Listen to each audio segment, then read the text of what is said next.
Very independent brief, 22 October 25.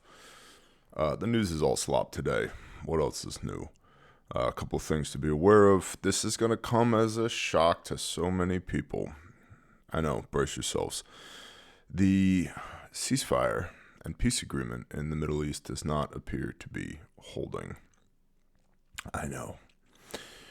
You can point the finger and blame whoever you want to blame on this, but some of the most accurate ground truth reporting seems to be, because it's next to impossible to get the actual ground truth, not impossible, but next to impossible, is that Israeli IDF suffered 2 fatalities, I believe, from UXO unexploded ordnance that was their own in Gaza, which then prompted them to say that, Hamas has violated the ceasefire and we will drop another 134, I believe it is, tons of bombs on Gaza.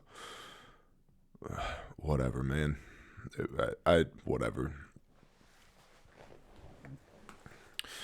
Bibi Netanyahu is wildly unpopular in that area of the world, including in his own country, and it's part of why you saw Trump say, hey, maybe we should give him a pardon for, just a pardon for war crimes.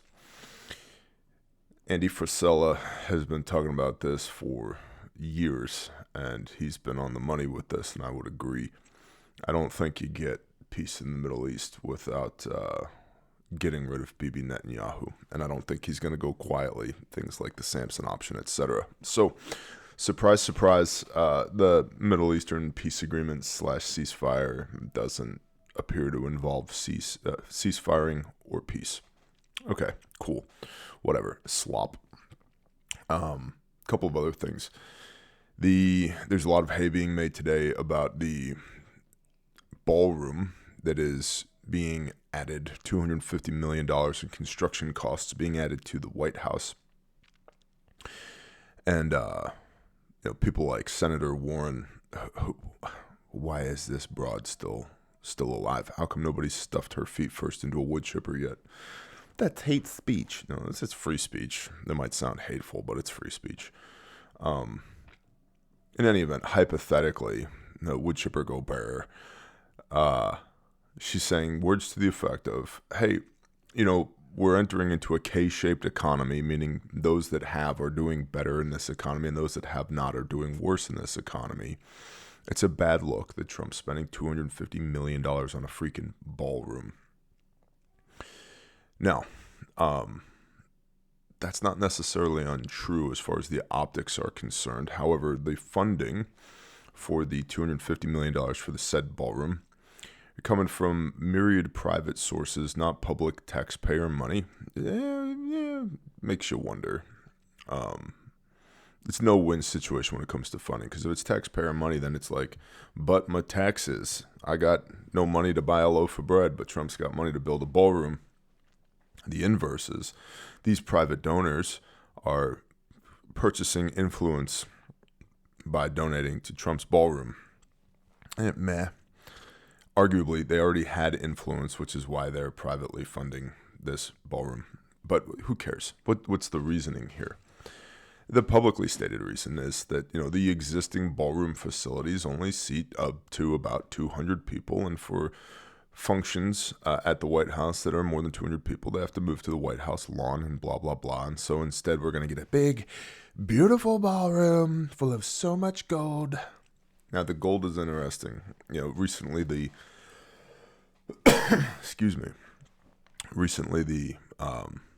Oval Office was remodeled, air quote, with lots of gold, and lots of people have said it's very, very gaudy. Now, this requires some tinfoil, and I'm not saying this is true. I'm saying this hypothetically. It makes a guy like me wonder, for those that know, gold is an excellent conductor. Excellent conductor.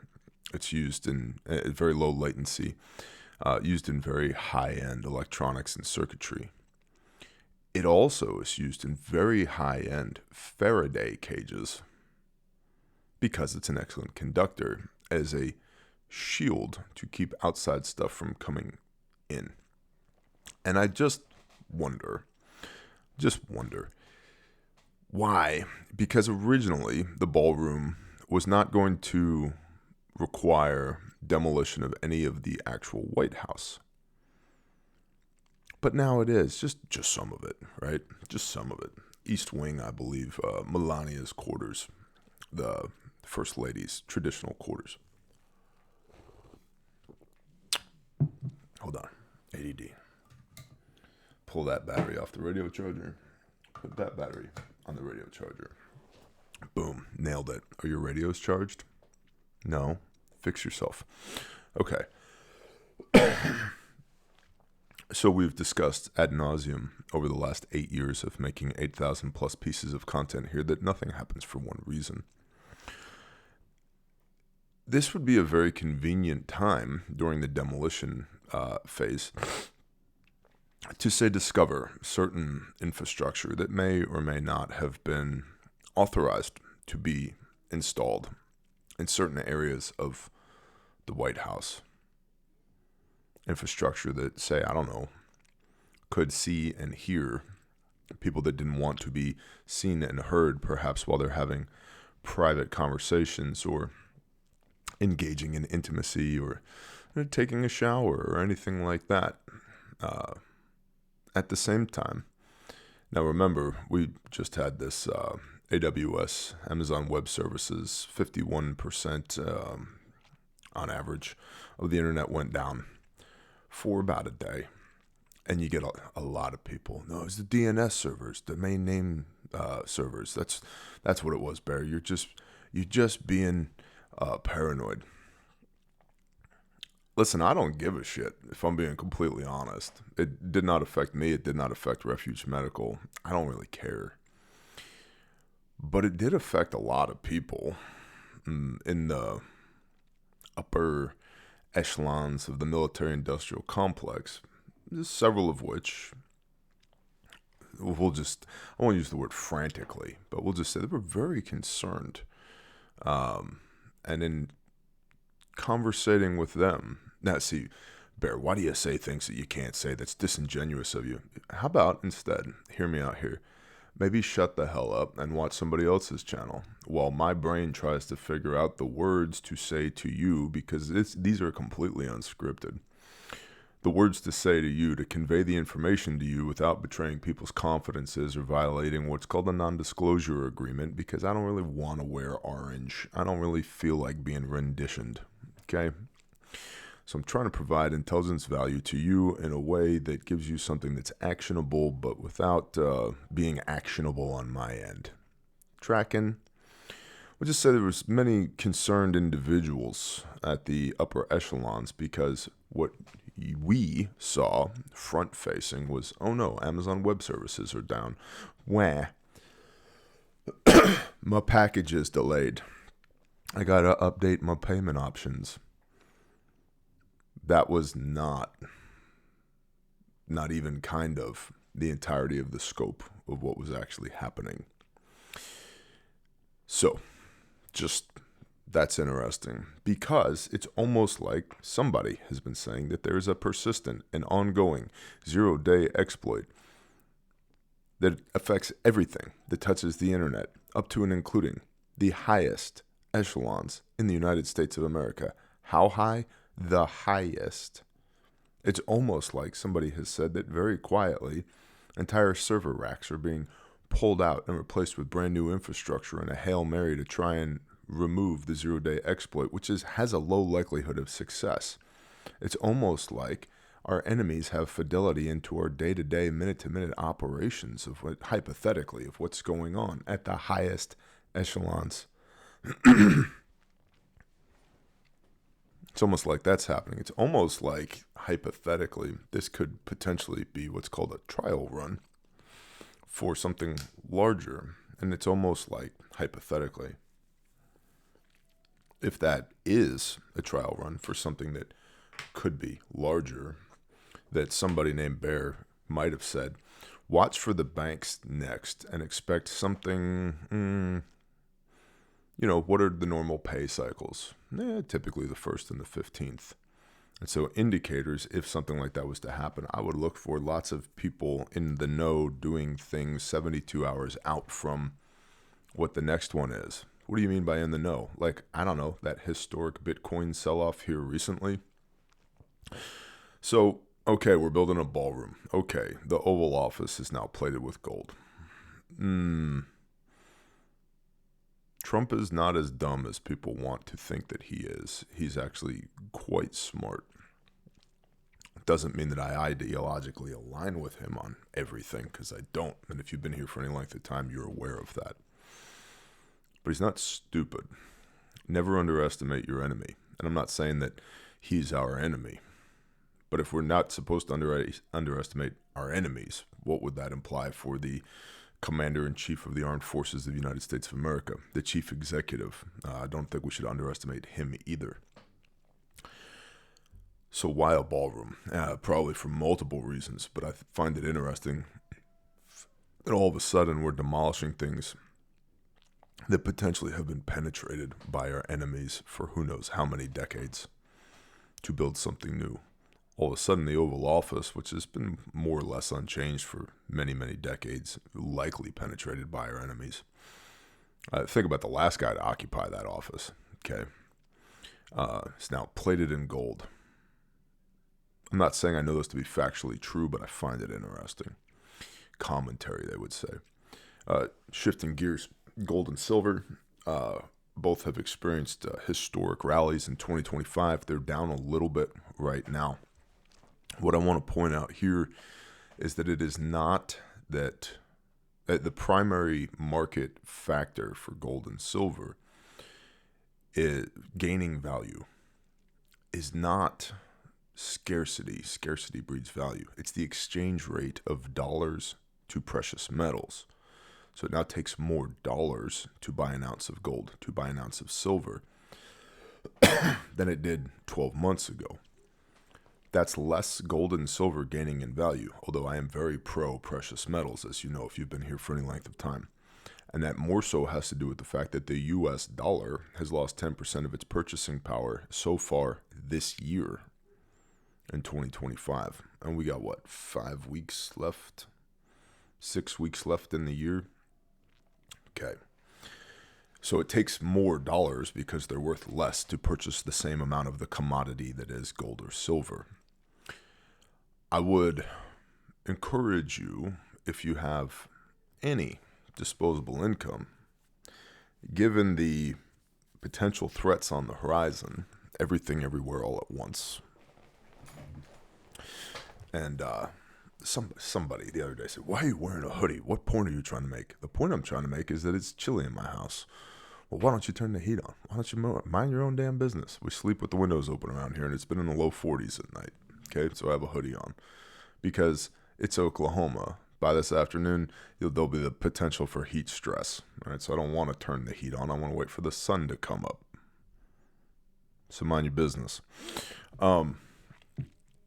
If gold and silver, which are commoditized and they have inherent value, are gaining in value as compared to the US dollar, if you have any expendable income, you might think about what other commodities would be valuable to have in between now and the coming unpleasantness, and then go ahead and invest in those. Now, to all of our prepper homies out there, you probably have enough ammunition. I can damn near bet you have enough firearms already. But didn't you see that Glock is getting rid of all of their Gen 5s and they're coming out with the new V series that's incompatible with Glock switches, and therefore I must purchase more Glocks or whatever? No, you must not. Don't be manipulated by tactical level propaganda. Not saying that Glock isn't coming out with new guns. They are. And it frankly makes me concerned about the direction of the company. I'm a proud Glock fan. Although I have no ideological preference for striker-fired, polymer-framed 9mm pistols. I don't care what you shoot. As long as it's not a SIG P320, we could probably be friends. I don't care. But you probably have enough bullets. Do you have enough beans and Band-Aids? Probably not. Probably not.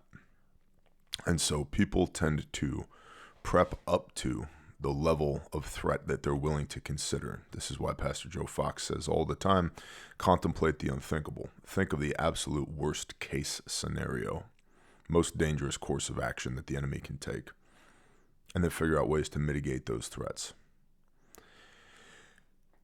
If/when this complex domestic attack goes down, I would expect the grid to go down with it, as previously stated, ad infinitum. If the grid goes down, even locally, see, the smaller the outage, the easier it is to rectify. By the way, where do all of our transformers come from? Not robots in disguise, the ones that transform voltage and amperage to household current and voltage requirements. Yeah, predominantly China, especially our largest ones that are used at switching yards, substations. So, and they have extremely long lead times, and they're not COTS, they're not common off the shelf. Each one is individually built to the requirements of that particular substation. And so when I used to do wind power, the first thing we would order would be the transformer, and the last thing we would install was the transformer, because it took 2 years to get it.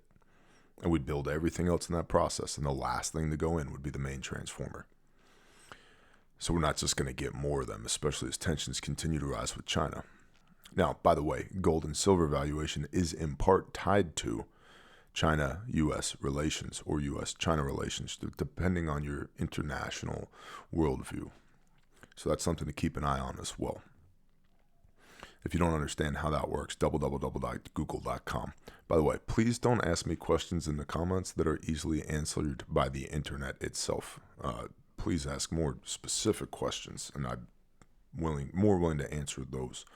Do a little bit of research first, and then see if you can't come up with an answer, then see me. And that goes for everything: faith, preparedness, homesteading, the weaponry, intel, whatever. Okay, but I digress. If the grid goes down, I would say when the grid goes down. This is likely to be a large-scale event, which means your 3 weeks of MREs and Mountain House that you have are going to become a problem that's inadequate. And so from a commodities standpoint, aka all the things that you consume to stay alive daily, fuel/energy, food, water, you need to have a plan for where's everybody going to poop. If you don't have enough of that yet for a long-term, protracted domestic conflict, repeat, long-term, protracted domestic conflict. Bear, what are you prepping for? Long-term, protracted domestic conflict. Get what you need. Why have I been producing the civilian resistance operations videos? Which, by the way, more of you should watch. The most recent one, I'm unimpressed with the number of views. Go watch that. That's why. Long-term, protracted domestic conflict. Ruck, truck, house, plane. You don't have enough med either. You don't have enough med capabilities. If you want more med capabilities, come see us, refugemedical.com. If I'm going to shill, I'm going to shill for us. Yesterday was our 5-year birthday. It was a blast. We got what you need. Everything from tourniquets and pressure dressings to field hospitals. And much, much more. If you don't see it on the website, feel free to call the store. We can and do source everything for everyone. Everyone asterisk. I don't work with scumbags. I don't support terror organizations. I don't ship to foreign nations that are, just say, known to be in conflict. However, for all the good guys, we procure all kinds of things all the time that are not just on the website. So anything you need, call the store, visit the website, refugemedical.com. Use the chat function on the website. Real people are on the other end of that. Also, consider you need a first aid kit for you on your kit. You need another one in your vehicle, right? Ruck, truck, house, plane. You need more at your house. And then plane for us is moving from point A to point B over great distances of geography. topography, if you will. So it's a layered approach. Think about the concept of, and I'm coining this term now, so the next time you see this term, remember 22 October 25, Bear said this term, because I guarantee you others in the industry will adopt it like they do everything else, because Refuge does a fair amount of R&D for the industry as a whole. Crew served medicine. Crew served medicine. Crew served medicine. I will also tell you this is an intel point. Our suppliers, the world's largest manufacturers of pre-hospital trauma components, whose names you would recognize, are having supply chain delays, are having shipping delays. It's taking a long time all of a sudden, again, to get stuff. And remember, I've been telling you for a couple months now, it's beginning to feel pre-COVID. It's beginning to feel post the early days of Ukraine, post-Israel, Hamas, October 7th. We are now seeing that. So I strongly encourage you to get what you need while you can. That's the show for today. If you want to share your intel for Friday's show, intel@bearindependent.com, and share this show with somebody you love. It's the only way the show grows. A little off the cuff, unscripted today. I'll see y'all when I see you.